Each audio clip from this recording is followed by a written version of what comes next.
আসসালামু আলাইকুম। পৃথিবীর যে যে প্রান্ত থেকে দেখছেন এবং শুনছেন সবাইকে শুভেচ্ছা জানাচ্ছি। আজকে কথা বলবো গ্রামের একটি প্রবাদ দিয়ে। আজকে আলোচনা শুরু করব যে গ্রামের একটি প্রবাদ আছে যে চালুনের শত ঢোলা। ঢোলা মানে হচ্ছে ছিদ্র গ্রামের ভাষায়। আবার চালুন সুইকে বলে তর্ত ডট ডট ডট ডোলা।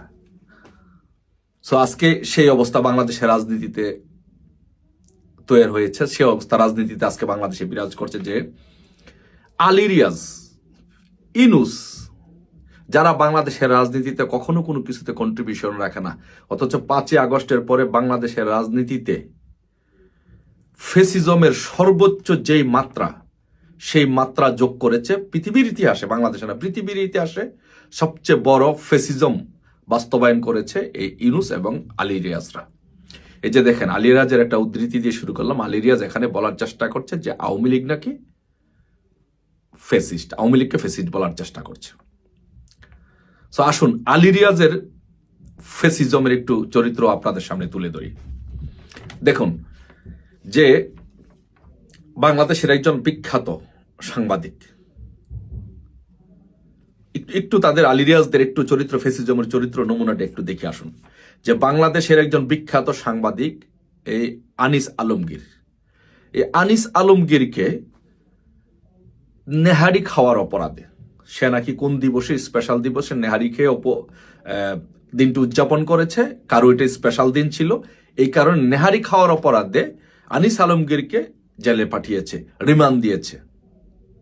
অথচ এই ফেসিস্টরা, ইতিহাসের সবচেয়ে নিকৃষ্টতম ফেসিস্ট ইউনূস এবং আলী রিয়াজরা সমন্বয়ককে, সিলেটের এক সমন্বয়ক মাহাদি নাম, সে নিজের মুখে স্বীকার করছে, এই যে এখানে সে নিজের মুখে স্বীকার করেছে এই মাহাদি যে সে পুলিশ হত্যার সাথে জড়িত।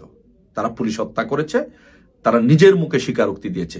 সেই পুলিশ হত্যাকারীকে পুলিশ গ্রেপ্তার করার পরে তাকে কয়েক ঘন্টার মধ্যে ছেড়ে নিতে চাপ সৃষ্টি করা হয় সরকারের পক্ষে। এই আলী রিয়াজ, এই ইউনূসরা তাকে চাপ সৃষ্টি করে তাকে পুলিশ হত্যাকারীকে তাকে পুলিশের কাছ থেকে, কাস্টডি থেকে ছিনিয়ে নিয়েছে।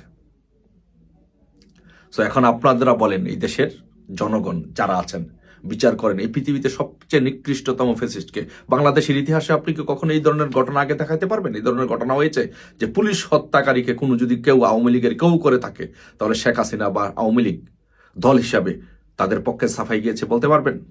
বলতে পারবেন না। বরং যেই কোনো অপরাধের জন্য শেখ হাসিনার নির্দেশ ছিল কোনো অপরাধী যেন পার না পায়, সে অপরাধী ছাত্রলীগ হোক, যুবলীগ হোক, যাই হোক না কেন, তাকে গ্রেপ্তার করার নির্দেশ দিয়েছিলেন শেখ হাসিনা। আর আজকে সে আওয়ামী লীগকে, সে শেখ হাসিনাকে আপনারা ফেসিস্ট বলার চেষ্টা করছেন। আপনারা পৃথিবীর ইতিহাসে কত নিকৃষ্টতম ফেসিস্ট মিস্টার ইউনূস, আলী রিয়াজ, আপনারা কি একবার ভেবে দেখেছেন? এদেশের জনগণ সময় মতো বিচার করবে। আরেকটু নমুনা আপনাদেরকে দেখাই, তাদের ফেসিজমের আরেকটু নমুনা দেখাই। দেখেন যে 50 কোটি টাকা চাঁদাবাজি মামলায় এবং ধানমন্ডি 32 নম্বর ভাঙ্গার সাথে যে জড়িত সুরভি, এবং বলছে যে সে ডাকডোল পিটিয়ে বলেছে যে আওয়ামী লীগকে সে যেখানে পাবে সেখানে পিটাবে, এবং সে অসংখ্য মবের সাথে জড়িত এই সুরভি। সেই সুরভিকে গ্রেপ্তার করার পর তাকে আদালত রিমান্ড মঞ্জুর করে।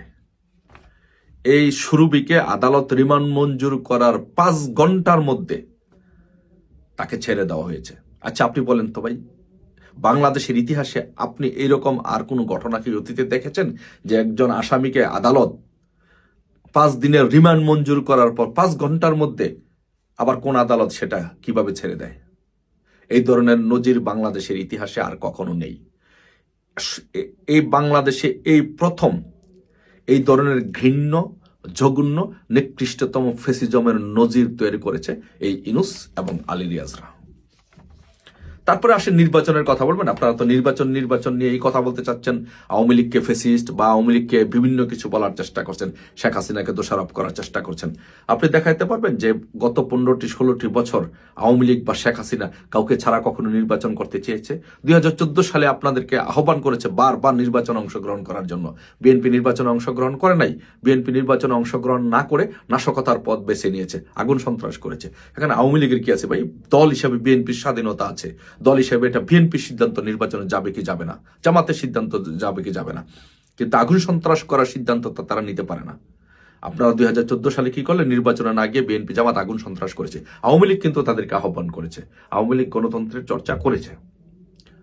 তারপরে 2018 সালের নির্বাচনে আপনারা গিয়েছেন, জনগণ আপনাদেরকে ভোট দেয় না, ভোটে আপনারা সেই রকম ভাবে ভোট না দেওয়ার কারণে ভোটে ইরেগুলারিটিস হয়েছে। আপনারা যখন মাঠে থাকবেন না তখন প্রতিপক্ষ সুযোগ সুবিধা নিবে, বাট আপনারা তো নির্বাচনে অংশগ্রহণ করেছেন। 2024 সালে আবার একই কাজ করেছেন, আপনারা নির্বাচনে অংশগ্রহণ করেন নাই। তো 2024 সালে তো আপনাদেরকে বারবার আহ্বান করা হয়েছে নির্বাচনে অংশগ্রহণ করার জন্য, আপনাদেরকে আহ্বান জানানো হয়েছে নির্বাচনে অংশগ্রহণ করার জন্য, আপনারা নির্বাচনে অংশগ্রহণ করেন নাই। সেই দোষ আপনারা নির্বাচনে অংশগ্রহণ না করে তার একটি রাজনৈতিক দলের উপরে দিতে পারেন না। কিন্তু এখন আপনারা কি করছেন? এখন আপনারা একটি রাজনৈতিক দলকে, তার অঙ্গ সংগঠনগুলোকে, সহযোগী সংগঠনগুলোকে নিষিদ্ধ করেছেন এবং তাদেরকে নির্বাচনে অংশগ্রহণ করতে দিচ্ছেন না, এবং তাদেরকে, তাদের নেতাকর্মীদেরকে গণহারে গ্রেপ্তার করে জেলে নিচ্ছেন। মব সন্ত্রাসের মাধ্যমে তাদেরকে লাঞ্ছিত করছেন, পিটাচ্ছেন, রক্তাক্ত করছেন, হত্যা করছেন। তাহলে পৃথিবীর ইতিহাসে সবচেয়ে ফ্যাসিজমকে বাংলাদেশের ইতিহাসে স্বাধীনতার পর বাংলাদেশে এরকম ধরনের কোন অবস্থা সৃষ্টি হয়েছে যে রাজনৈতিক দলের নেতাকর্মীদেরকে দেখলেই মপ করে তাদেরকে পিটানো হচ্ছে, তাদের ব্যবসা বাণিজ্য নষ্ট করা হচ্ছে? ছাত্রলীগের অসংখ্য নেতাকর্মী আজকে পরীক্ষার হলে পরীক্ষা দিতে যেতে পারছে না, ক্লাস করতে পারছে না, তাদের শিক্ষা জীবন ব্যাহত হয়েছে। এরকম ধরনের ঘটনা কিন্তু বাংলাদেশে কখনো হয় নাই। এই বাংলাদেশের ইতিহাসে এই প্রথম ঘটনা হয়েছে। সো বাংলাদেশের ইতিহাসে সবচেয়ে নিকৃষ্টতম ফেসিস্ট যদি হয়ে থাকে তাহলে ইউনূস, আলী রিয়াজ, ওরা হচ্ছে সবচেয়ে নিকৃষ্টতম ফেসিস্ট।